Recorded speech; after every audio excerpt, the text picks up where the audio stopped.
Little Faith, Big God is looking at the backstories of some of those in Hebrews 11. And I, again, was drawn to when I started studying Hebrews 11. You know, you're expecting to find these mighty heroes. And when you look at their backstories, they're people like me. You know, they do 3 steps forward and 2 back, and 3 steps forward and 2 back. And God's grace was greater than their stumbles and greater when their faith was shaky.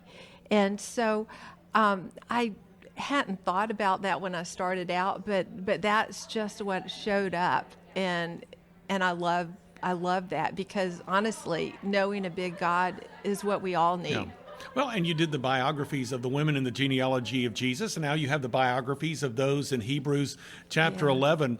One particular character, and there, some of these people we're familiar with. Some of those you really have to maybe dig a little bit deeper to really consider why they might be found in Hebrews chapter 11. Like you say, you discovered that these people were just like you, just like me.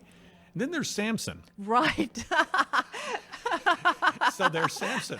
So he's there, and there are some lessons we can learn. I guess you might say some things not to do. Yeah. But Samson, somehow, maybe by the skin of his teeth, he made it into the Hall of Faith.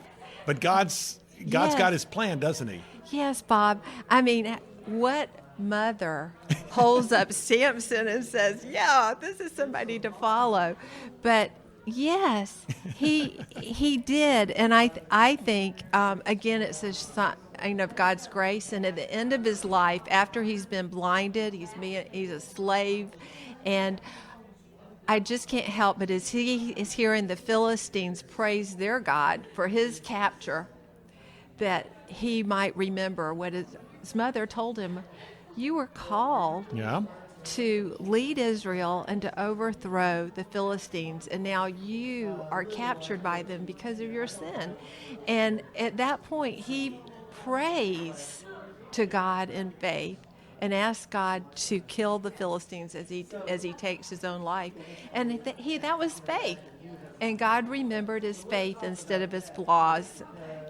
Well, and when we look at the story of Samson, and something you bring out in this book, Little Faith, Big God, is the principle of learning how to recognize and deal with manipulation. Because, I would say Samson had a lot of manipulation going on around him. And, of course, you had the whole thing with Delilah, a rather manipulative person. But you offer this as really a teachable opportunity with respect to recognizing and really being able to deal with that. Right. There's so many ways that we can give in to manipulation. And, I mean, recently I went to a shoe store, and I liked this clerk, but I just wanted to see one pair of shoes, and he came out with like 12. Oh, wow.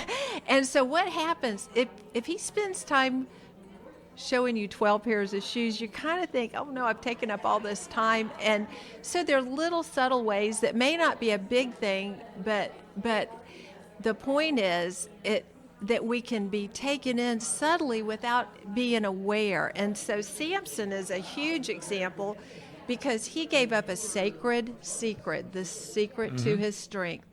And that wouldn't have happened if he had been talking to the Lord. That wouldn't have happened if he'd been walking with the Lord on something that big of a scale. But I think there are several points that I saw, Bob, is that Samson didn't tell that secret because he thought it was the right thing. True. He did it to get Delilah off his back. And so we have to look at our motivation. What are we doing this? Are we doing it out of love, out of faith, because we feel like it honors God? You know, Jesus said you can only have one Lord, one master.